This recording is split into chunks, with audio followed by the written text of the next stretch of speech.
τον πολύ γνωρισμένο λόγο του ιερέα μας σήμερα εδώ. Είπατε ότι η Ομόνοια είναι ένας μεγάλος κήπος που μπορούν όλοι οι Έλληνες. Και πράγματι έτσι είναι.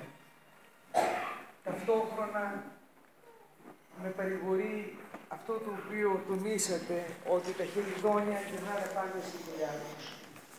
Και είμαστε όλοι εδώ μέρος της ίδιας δουλειάς, στην ίδια δουλειά, με αγάπη και με αμέριστο ενδιαφέρον για τον καθένα από εδώ. Πρέπει να πω ότι έχω λίγες ώρες στον τόπο σας και έχω εντυπωσιαστεί πάρα πολύ. Δεν είναι μόνο ένας πανέμορφος και προηγμένος τόπος.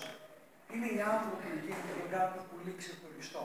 Άνθρωποι που δεν ξεχνούν τις ρίζες τους, δεν ξεχνούν τις παραδόσεις τους, δεν ξεχνούν τη γλώσσα τους και πάνω απ' όλα δεν ξεχνούν την πίστη τους.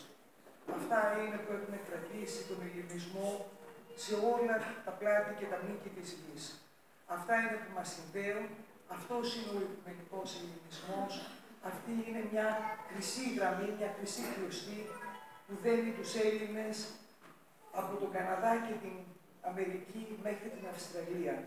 Είμαστε δεμένοι, είμαστε συνδεδεμένοι πάνω σε αξίες, αρχές, παραδόσεις, ακατάληπτες μέσα στους αιώνες. Και ασφαλώς η ορθόδοξη πίστη μας και οι εκκλησίες μας, τα ιερά μας και τα σεβάσματά μας είναι αυτά τα οποία συγκεντρώνουν όλους μας και μας παίρνουν ακόμη πιο κοντά